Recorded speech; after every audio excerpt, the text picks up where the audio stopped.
Brahma Purana. Manvantaras.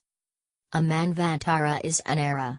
There are 4 smaller eras, yugas, and their names are Satya or Krita Yuga, Treta Yuga, Dvapara Yuga, and Kali Yuga. Each cycle of Satya Yuga, Treta Yuga, Dvapara Yuga and Kali Yuga is called a Maha-Yuga. A Maha-Yuga comprises of 12,000 years of the gods, or equivalently, 4320,000 years for human. 71 Maha-Yugas constitute a Manvantara and 14 Manvantaras constitute a cycle, Kalpa. One Kalpa is one of Brahma's days and the universe is destroyed at the end of a Kalpa. Each Manvantara is ruled over by a Manu. In the present Kalpa, 6 Manvantaras have already passed and the names of the 6 Manus who ruled were Svayambhuva, Svarokisha, Atama, Tamasa, Raivata, and Chakshusha. The name of the 7th Manu, who rules over the 7th Manvantara of the present Kalpa, is Vaivasvata.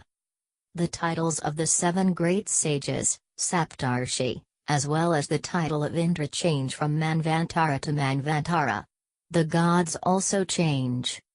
In the present Vaivasvata Manvantara, the 7 great sages are Atri, Vashishta, Kashyapa, Gautama, Bharadvaja, Vishvamitra, and Jamadagni. The gods now are the Satyas, the Rudras, the Vishwadvas, the Vasas, the Maruts, the Adityas and the 2 Ashvinis. There will be 7 Manus in the future before the universe is destroyed. 5 of these Manus will be known as Savarni Manus. The remaining 2 will be called Bhoutya and Rouchya. The Sun and the Solar Dynasty. You have probably forgotten by now that Kashyapa and Aditi had a son named Vaivasvata. This was the sun god, also known as Surya or Martanda. Surya was married to Samjna, Vishvakarma's daughter. They had 2 sons. The first son was Vaivasvata Manu and the second son was Yama or Shradadva, the god of death. Yama had a twin sister named Yamuna. The sun's energy was so strong that Samjna could not bear to look at her husband. Through her powers, she created an image from her own body that looked exactly like her. This image was called Kaya, shadow. Samjna told Kaya, "I cannot bear the energy of my husband, I am going off to my father's house. Stay here, pretend to be Samjna and look after my children. Under no circumstances tell anyone, certainly not my husband, that you are not Samjna." "I will do as you have asked me to," replied Kaya.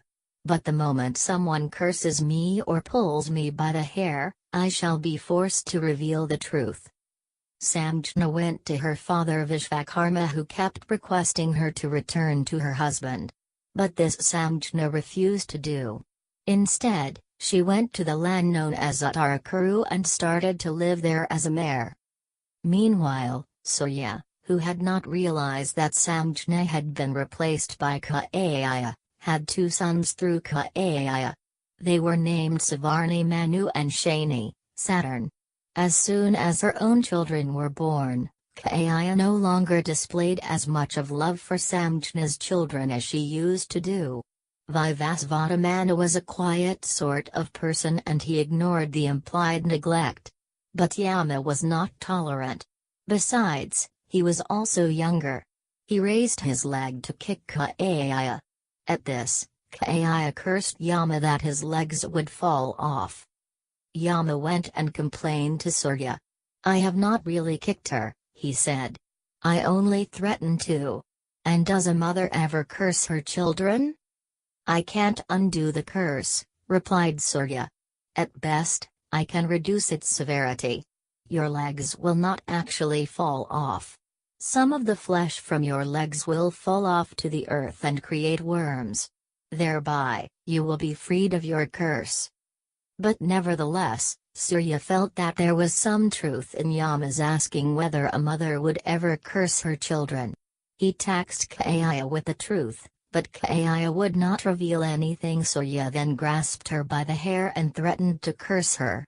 Since her conditions were now violated, Kai blurted out the truth. In an extremely angry mood, Surya dashed off to Vishvakarma's house. Vishvakarma tried to cool him down. "It is all because of your excess energy that this has happened," exclaimed Vishvakarma. "If you permit, I will shave off some of the extra energy. Then Samjna will be able to look at you." Surya agreed to this proposition. With the shaved-off energy, Vishvakarma manufactured Vishnu's chakra, a weapon like a bladed discus. Surya found out that Samjna was an Uttarakuru in the form of a mare. He joined her there in the form of a horse. As horse, they had two sons named Nasatya and Dasra. Since Ashva means horse, the sons were also known as the two Ashvinish and became the physicians of the gods. Surya and Samjna then gave up their equine forms and lived happily ever after. Vaivasvata Manu's children. Vaivasvata Manu has no children and he arranged for a sacrifice so that he might have a son. 9 sons were born as a result of this sacrifice. Their names were Ikshvaku, Nabhaga, Drishta, Shriyati, Narashyanda, Brahmashu, Rishta, Karasha, and Prashadra. Manu also made an offering to the two gods Mitra and Varuna. As a result of this offering, a daughter named Ila was born. Buddha was the son of Chandra, and Buddha and Ila had a son named Purva. Subsequently, thanks to a boon conferred on her by Mitra and Varuna, Ila became a man named Sudama. Sudama's sons were Utkala, Gaya, and Vinatashva. Utkala ruled in Orissa, Gaya in the region that is also called Gaya, and Vinatashva in the west. Sudama was not entitled to rule, since he had earlier been a woman. He lived in the city known as Pratishtana. Purava inherited this later on. When Vaivasvata Manu died, his 10 sons divided up the earth amongst themselves. Ikshvaku ruled in the central regions. He had 100 sons, the eldest of whom was named Vikakshi. Vikakshi came to be known as Shashvata. Ikshvaku wanted to organize a sacrifice and he sent his son Vikakshi to the forest to fetch some meat for the sacrifice. While hunting for game, Vikakshi felt very hungry and ate up some of the meat. This was sacrilege and the sage Vashishta advised Ikshvaku to banish Vikakshi from his kingdom. Because the meat that he had eaten had been the meat of a rabbit, Shashaka, Vikakshi came to be known as Shashvata. But after Ikshvaku died, Vikakshi returned to his father's kingdom and began to rule there. This was the kingdom of Ayodhya. One of Vikakshi's sons was Kakutshta, and Rama of Ramayana fame was born in this line. Kubalashva. Kubalashva was one of the kings descended from Kakusta. Kubalashva's father was named Vryadashva. After Vryadashva had ruled for many years, he desired to retire to the forest. He therefore prepared to hand over the kingdom to his son Kubalashva. But learning of King Vryadashva's resolve, a sage named Utanka came to meet the king. "Don't go to the forest right now," Utanka told the king. "My hermitage, ashrama, is on the shores of the ocean and is surrounded by sand in all directions. A strong Rakshasa named Dundhu lives under the sand. He is so strong that even the gods have been unable to kill him. Once every year, Dundhu exhales his breath and this raises a tremendous cloud of sand and dust. For an entire week the sun remains shrouded in dust and for the whole week, there are earthquakes as a result of Dundhu's exhalation. This is disturbing my meditation, tapasya, and you can't very well go away to the forest without first doing something about Dundhu. Only you are capable of killing him. I have accumulated a lot of power as a result of my tapasya and I will give this to you if you kill Dundhu." Vryadashva told Utanka that there was no need for Vryadashva himself to kill Dundhu. He would go to the forest as he had decided. His son Kubalashva was perfectly capable of killing Dundhu and would accompany Utanka. Kubalashva and his 100 sons went to the shores of the ocean where all the sand was. Kubalashva asked his sons to start digging so that they might find Dundu. Dundu attacked Kubalashva's sons and killed all of them but 3. The 3 who escaped were named Dridashva, Chandrashva, and Kapilashva. But Dundu himself was killed by Kubalashva. As a result of this great feat, Kubalashva came to be known as Dundu Maura. The sage Utanka blessed Kubalashva, and by the sage's blessings, Kubalashva's dead sons went straight to heaven. Trishanku. From Dridashva was descended a king named Trayaruni. Trayaruni was a righteous king and followed all the religious dictates. But Trayarun's son Satyavrata was quite the opposite and refused to follow the righteous path. King Trayaruni's chief priest was the great sage Vashishta. Vashishta advised the king that his evil son should be banished from the kingdom. Trayaruni accepted the sage's advice. Consequently, Satyavrata started to live with outcasts, chandalas, outside the kingdom. After some time, Trayaruni relinquished his kingship and went away to the forest. The kingdom had no king and degenerated into anarchy. The absence of a king is also frowned upon by the gods, and for 12 years there was a terrible drought. Vishvamitra was another great sage. While all this was going on, Vishvamitra was not present in the kingdom. He had gone away to perform tapasya on the shores of the ocean, having left his wife and children in a hermitage, ashrama, that was in the kingdom. But because there was such a long spell of drought, there was also famine in the kingdom. People started to starve. Vishvamitra's wife decided to sell her son so that she might have some food to eat. She tied a rope round the son's neck and took him to the marketplace.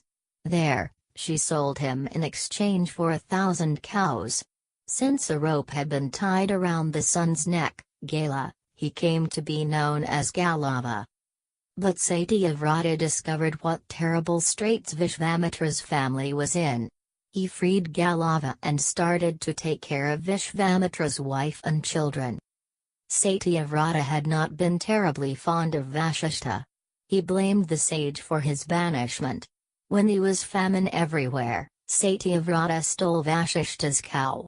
He killed the cow and served the meat to Vishvamitra's sons, apart from eating it himself. Vashishta was in a terrible rage when he got to know about this incident. He cursed Satyavrata. "You have committed 3 sins, Shanku," Vashishta told Satyavrata.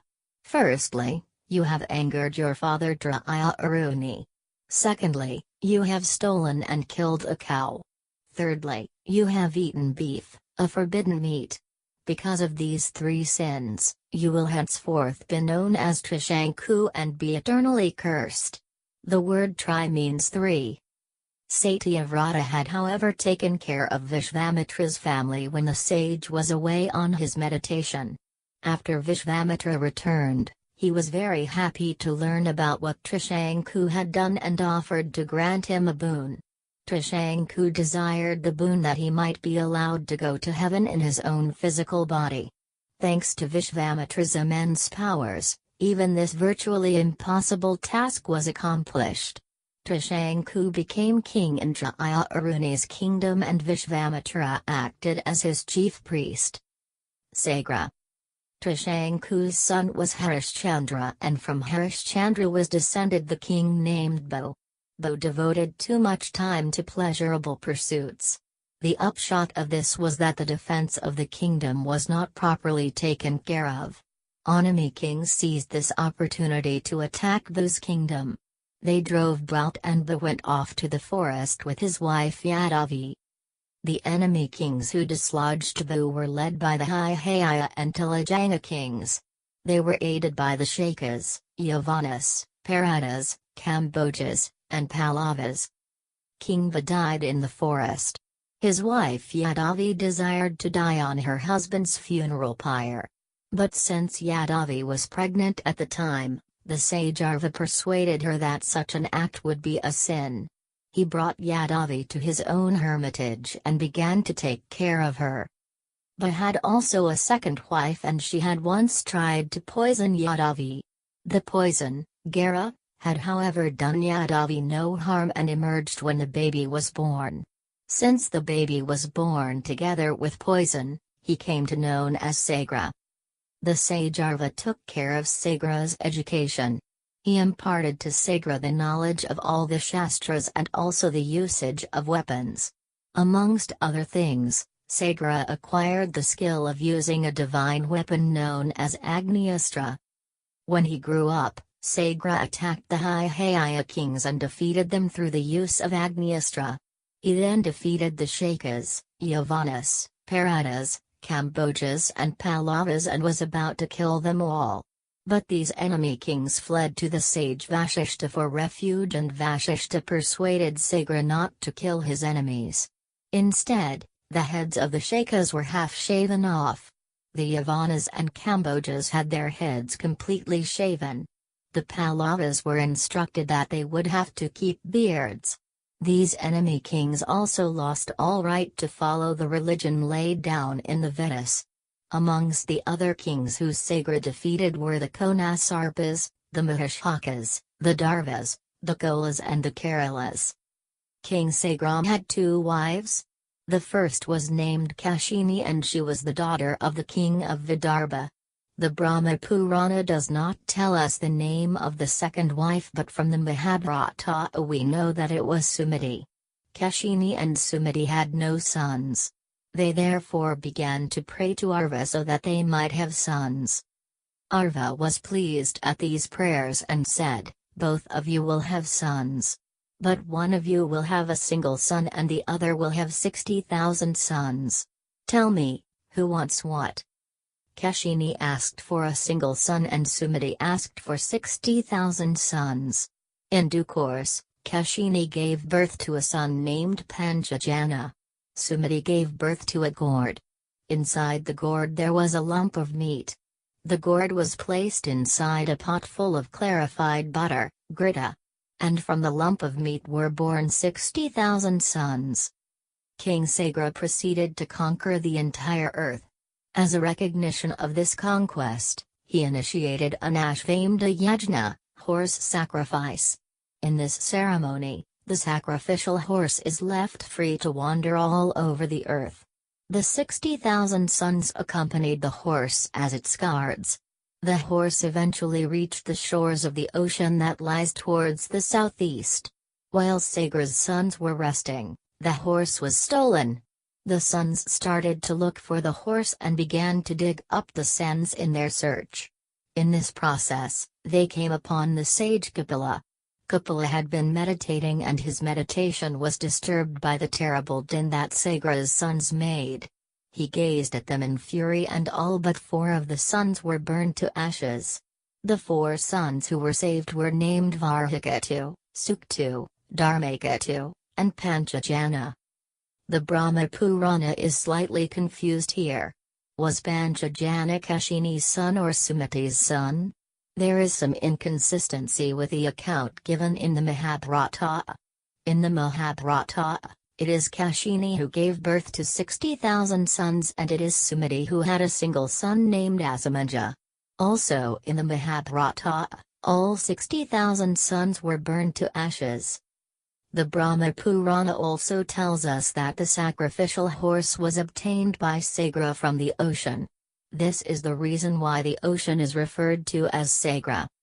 To come back to the account given in the Brahma Purana, Panchajana's son was Amshumana and Amshumana's son was Dilipa. Dilipa had a son named Bhagirata. Bhagirata brought down the river Ganga from heaven to earth and thus redeemed his ancestors who had been burned to ashes by Kapila. It was because of this that the river Ganga came to be known as Bhagirati. From Bhagirata was descended Raghu. Raghu's son was Aya, Aya's son Dasharatha and Dasharatha's son Rama.